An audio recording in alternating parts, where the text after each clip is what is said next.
You're watching Clarksville Community Network, produced by Goodwin Productions.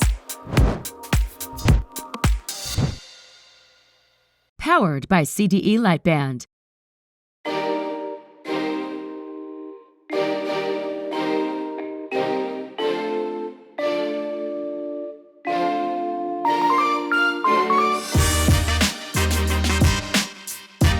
I do photorealism. You want to question, is that a photo or is that a drawing? I wanted to be able to bring to fruition the purpose and the dream that I have for myself and that God's wanted me to do.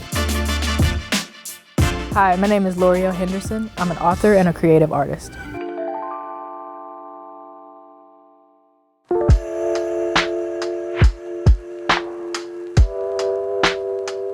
I always start a process off of just really understanding the reason why I'm creating. What's inspiring me in this moment? What portion of what I'm drawing gives me the greatest inspiration? My parents recognized it from the beginning. They said that I was a very creative person from the time I could walk. My parents actually kept my first sketch. They kept my first drawing that I did, and I still keep it with me as a way to remind myself of, this is where you started and this is your passion. They always said that I was the type of kid who would find something to create. I was in the 11th grade when I found out that I had dyscalculia and dyslexia. One deals with reading and dyscalculia deals with the struggle with math and numbers. Instead of the science and the math and things like that, I would always gravitate towards a pencil and a piece of paper, and I found my comfort area in that.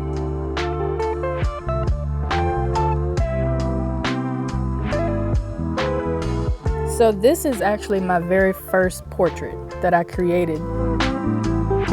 Before that, it was a lot of sketches here or there, or find a book and recreate, but this was the first time that I allowed myself to really know that I could do something with my art.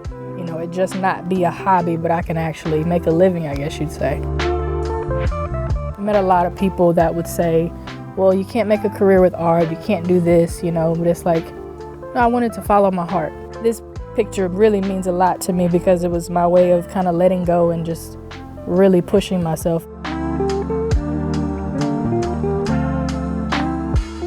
So this picture, I actually was able to enter it into a contest, and I can't remember if I won, but I think just the fact that I allowed myself the freedom to create, it really played a part for me.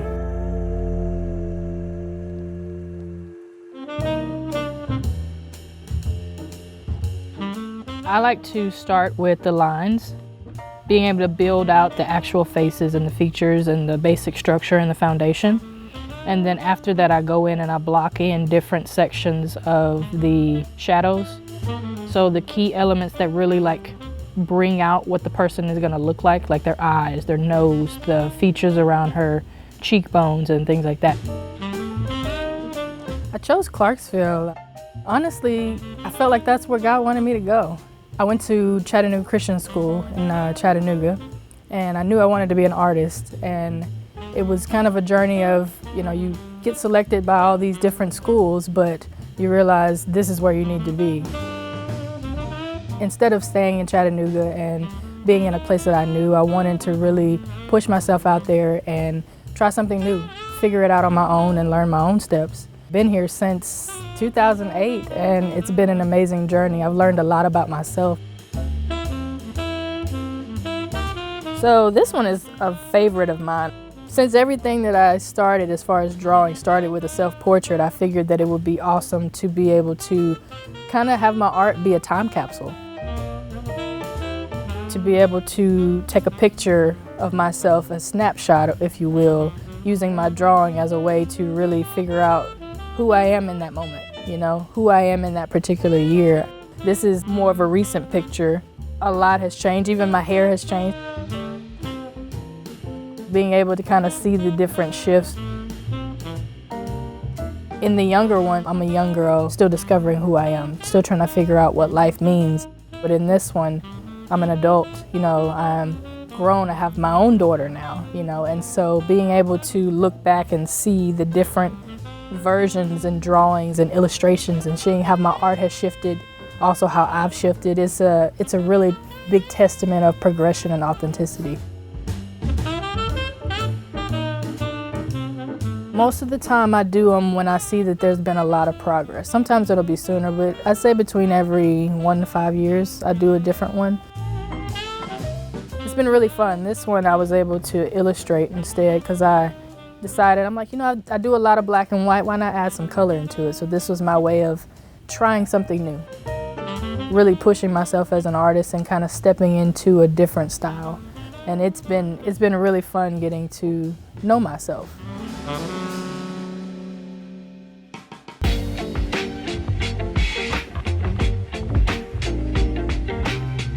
So I am drawing Tabitha Brown. She is an amazing lady. She's known for her being a vegan and doing basically motivational speaking while she cooks. I love her story because she was the type to where she had a dream and she wanted to be successful in that dream, but it didn't come right when she wanted or expected it. And so just being able to see her story come to fruition. A lot of the people that I draw, I have to be drawn to their story or something that they're doing in order to want to draw it. And so her story really, really piqued my interest because it's just a constant reminder to always follow your dreams. It doesn't really matter what's going on in your life. We all have different circumstances and struggles, but if we keep continuing to follow our dreams, follow our passions, and focus on our purpose, we'll eventually get to where God is calling us to be. So this piece, I call it Elegance. The model that's in it, her name is Letitia. Used to be a Cirque du Soleil dancer and a model, and she's amazing. Just culture as a black woman and just being able to walk through life with grace and elegance is what it reminds me of. I always start with a sketch, just a rough base of how everything goes. And then from there, I like to build on the shadows to kind of get a placement of everything. And so with this particular piece, I started more so with her face and wanting to really highlight those different areas. With this particular piece, it's actually a digital drawing. So I did it on my iPad using Procreate and the iPad Pro and the Apple Pencil. I love the stance of it. It shows the strength and a strong foundation. And those were one of the key highlights that I wanted to show in the piece. Each piece, instead of looking at it as just the body, I focused in on one particular part, the black, the white, how everything meshed. As I was healing and growing, the piece was starting to show itself. So this is one of my favorites because it's a piece of growth for me. If you're able to just be consistent and take it one step at a time, eventually the things that you're building on and the foundation that you've created, you'll be able to stand on it and you'll be able to have something beautiful to look back on.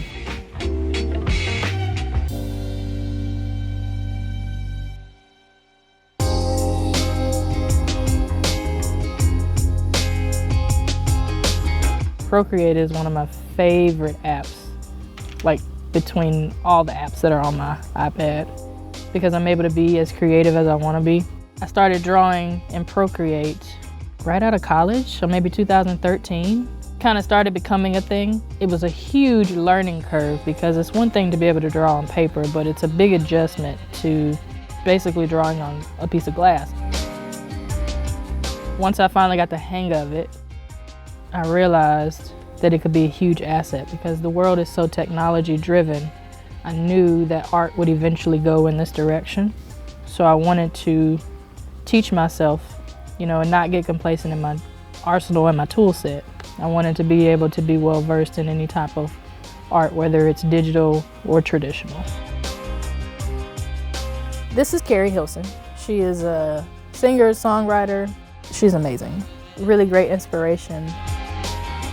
I drew her as a gift, but I think in the creation of the drawing, I think it allowed me to have a lot of emotions from it too.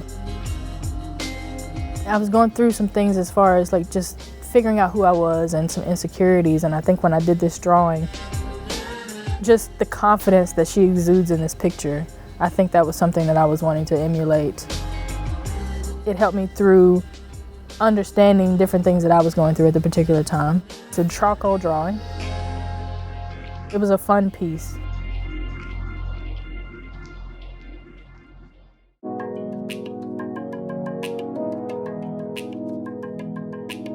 most artists who are creating digitally know one of the struggles is make sure you have everything on a separate layer and make sure you save it. I've had several pieces where I'll be drawing and I accidentally delete it and I'm like in tears because I'm like, how am I gonna get this piece back? So just being conscious of that, because it is digital work. That's one of the things where traditionally you don't necessarily have to worry about it. This one is actually from the show She's Gotta Have It. Spike Lee created it and it was a hit on Netflix. I really enjoyed the art style of her character and being able to really give herself grace to figure out who she was as an artist and as a person. In a parallel world, that's kind of the same aspect that I was doing. And the other two are just fun sketches. These two I literally just did on an iPad just to, go back to the basics. Relearning and unlearning some of the bad habits that I had as an artist. This was just me having fun creatively. No pressure, no assignment, no anything, just have fun, just express yourself.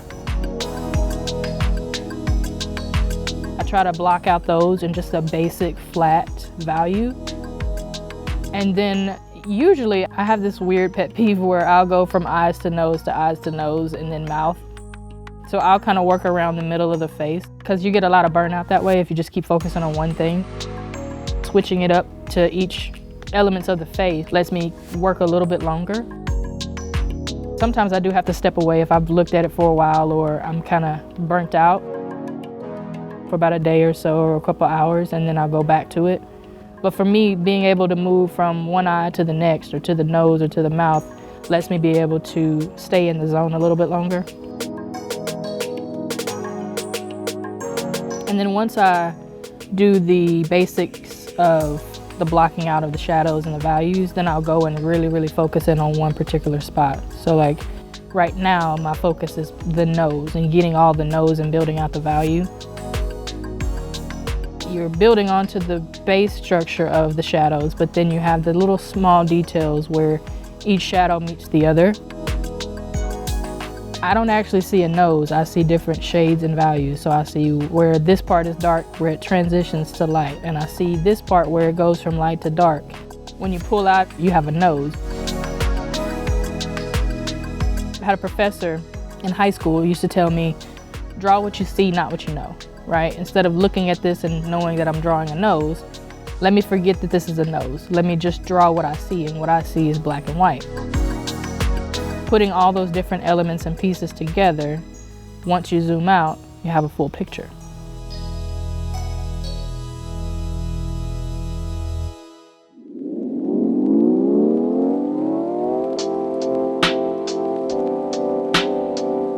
So these guys, this was so much fun. I actually did this as a drawing camp exercise, but I took it a little further and I wanted to just show the fun fluidity of just a sketch and how you can create something from a reference. As I'm growing as an artist, I realized, there's a difference between illustration and my regular drawing. I think with my heavier drawing, I'm able to have a little bit more of the serious and the deep side. With my illustration, I get to be fun and fluid and free and create. Use color and things like that. I think at the top of the year I said, I'll start actually adding color and having a little fun with the art. Not everything has to be so deep. And when I do a portrait with illustration, it doesn't have to always look exactly like the person I'm trying to create it as. It could be fun and exaggerated. Different elements of color and shading and what does a regular average guy look like. So these were some of my favorites that I created just from the start of doing a sketch and learning the basics and the fundamentals of drawing, and then how it translates into an illustration. It's been really fun finding my style as an illustrator. It's one thing to create a portrait and have the black and white, but finding your style and figuring out what you want yours to look like and then giving it a voice has been a really fun journey. So my current project, I'm actually illustrating a children's book, And so that has been really, really fun, going from something as heavy as a portrait and writing a book to a children's book. I think just all of that has been really, really fun, merging my writing with my art. And I think this next book will be really, really fun to create, but also for the readers to be able to read too.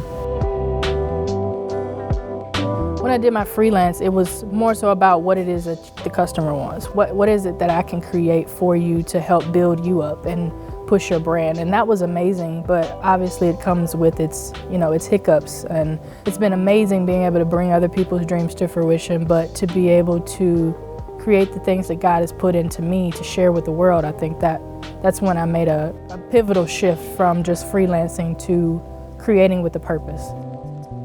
So that's when the shift happened to where it's just visual arts to my words on the page. That's when I decided to write the book. I really wanted people to have something tangible. So this is my first book. I self-published it in 2019. The book is called God the Graphic Designer.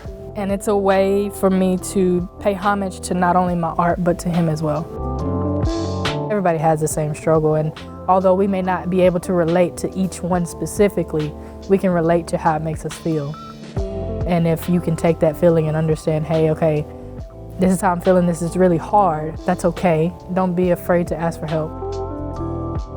It means a lot to me, it's very special to me. So all of my work can be found on my website. It's lstdesignsconsulting.com. Or if they just want to watch my creative journey, they can follow me online at L'Oreal.Henderson on Instagram, or my name on Facebook, and then L'Oreal the Artist on Instagram too.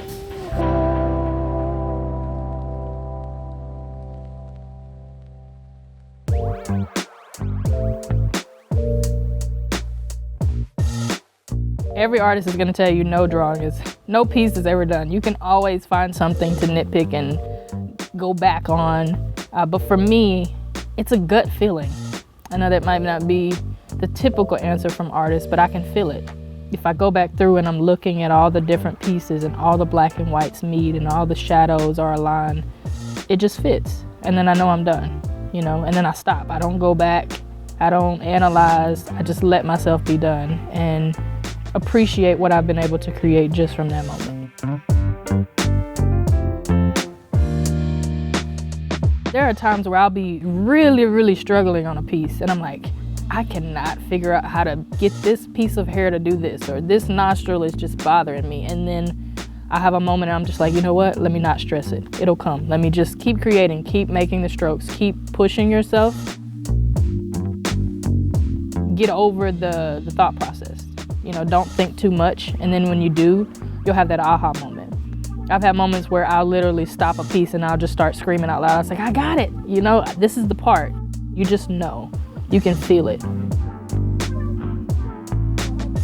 So this one, it's actually the same woman that's in the original dancer. It's the same dancer, but I wanted to get a different perspective. So just creating her is always an amazing time. I think I just wanted something fun, something light. Well, my version of light to be able to create. It's always really amazing drawing her because she always gives you an interesting perspective. But I call this one Bend for obvious reasons, but also as a reminder for me to always know, like in life, you're gonna have to bend. You're gonna have to get your hands dirty. You're gonna have to go through some things, but that's okay. We're built and you're made for the things that you go through. I know it's a deep meaning, but for me, it was a constant reminder that it's okay. You have to be flexible in life. This one is of Cynthia Arrivo. She's amazing. I've never actually met her, but I was able to show her this one, which was pretty awesome. Grace is kind of one of the things that I look at this one. Her story and her artistry and her craft and the poise that she exudes on the screen with her acting and in her music, I think it's amazing. A lot of the celebrities that I create, I'm usually captivated by their story and wanting to really hone in on their skills and celebrate them as an artist. But then also just to celebrate culture, celebrate my culture, and this is probably one of my favorites as well. They're all my favorites, but creating this one was really, really fun. It was challenging, but it was fun.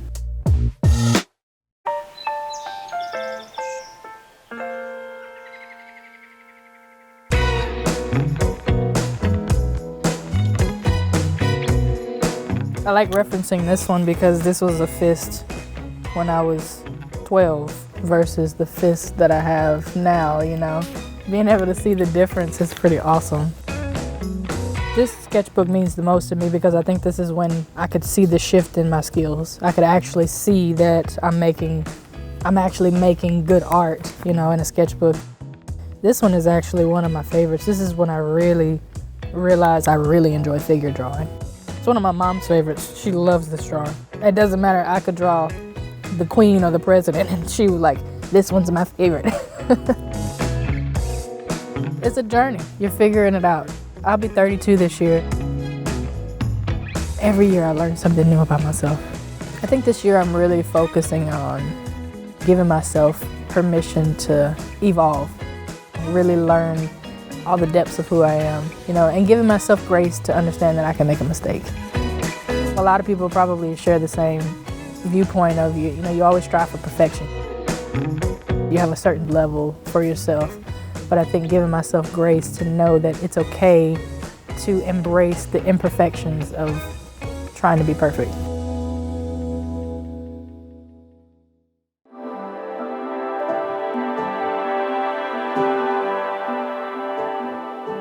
It's the feeling. You know, I could play a song or I could create a piece and it's all about how I'm feeling. I want, when you're looking at what I'm creating, I want you to feel how I felt in that particular moment. You know, whether it's sad, it's happy, it's full of joy, I'm struggling through something. I want you to feel the journey of what I'm going through the strokes. To really feel how I felt in that particular moment. That's the part that I want to make sure people can see and feel when they look at a piece. So the piece is called Strength. It's a fist.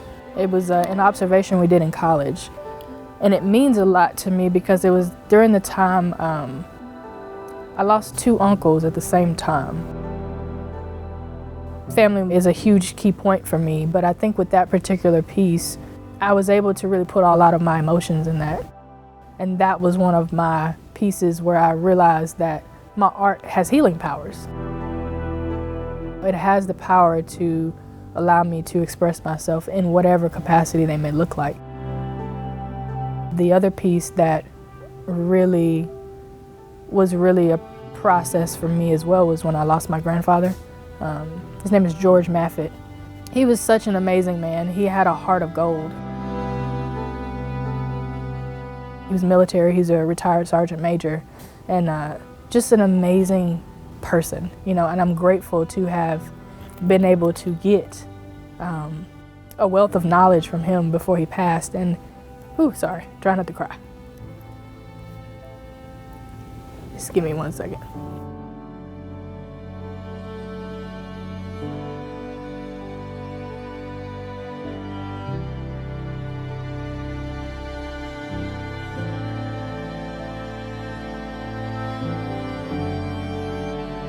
How can I grieve? That's where the drawing was started. I started drawing it probably around somewhere in the funeral, between being home and the wake and all of that. As I kept going, I realized as I was drawing, I was healing, you know, and I was able to reflect on our conversations and his laugh, his smile. And that piece probably means the most to me. Yeah.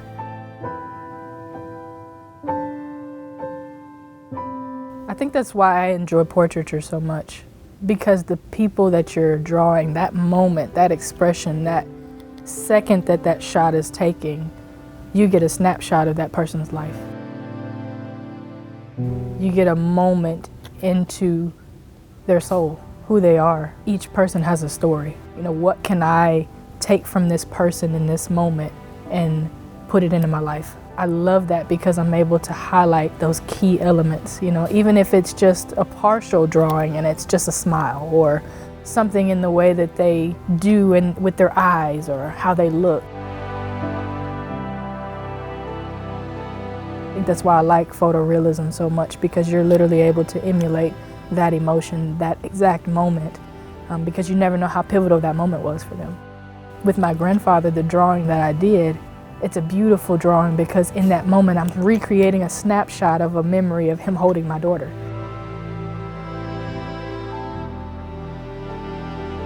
It's a happy moment. I'm able to remember him in a beautiful way. And that's why I really enjoy portraits.